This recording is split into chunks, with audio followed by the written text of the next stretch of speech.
په میدان کې ابو عامر چې دی نه هغه مخې ته شو، ځکه ابو عامر قسم کړو چې زه به د مدینې نه چې دی نو دا مسلمانانو باسم.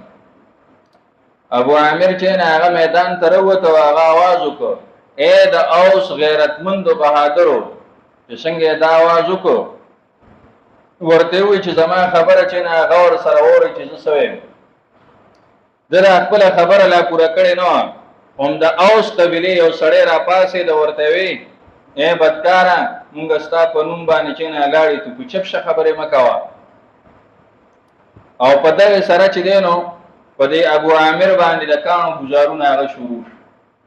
هغه طرف نه پې اوس واله چې دی نه هغه د کاڼو ګزارونه شروع کړل. اصل کې د پسې شاته یهودیانو هغې ورله پیسې ورکولې او یوې ښځې ورته ویې زه به د سره نکاح وکړم چې دا چل دی وکړو دا مسلمانان چې نه هغه زیر کړل. خو د پیغمبر علیه السلام او د صحابه مقابله چرته کېده، دې چې نه هغه په شا شو او تښتېدو. بل طرف ته د مشرکانو ځان سره زنانه بوتلې وې، هغې به چې دی نو ګانې وې او دې له به چې نو جذبه ورکوله، دی به چې نو راتېزول چې شا به په مسلمانانو باندې هغه ورشي.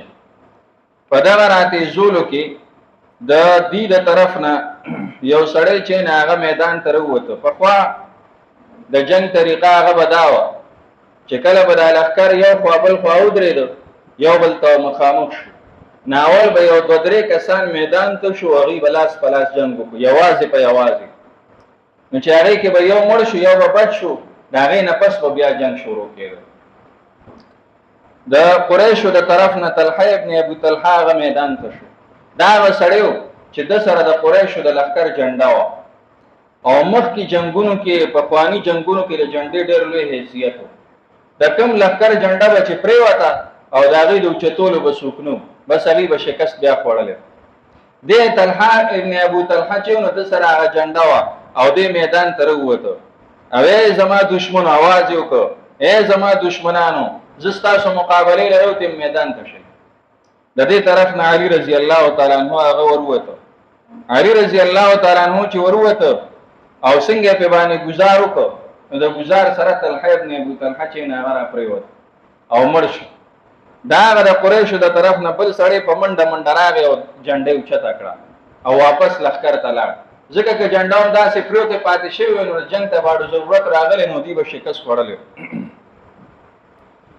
دې چې دی نه هغه واپس لاړ او چې نو څه کسان نور راغلل هغوی طلحه اوچت کړ او بویې ته.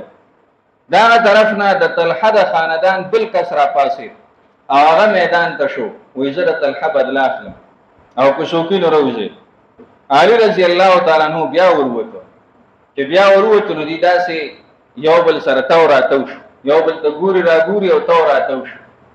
چې تو راتو شو جنګ یې شروع کړو، یو څو ګزارونه یې وکړئ او چې خلکو وکتل نو د علي رضی الله تعالی عنه توره اوچته کړې وه په وینو باندې ککړه وه، چې لاندې وکتل نو بل سړی مړ پروت هم مردار شو.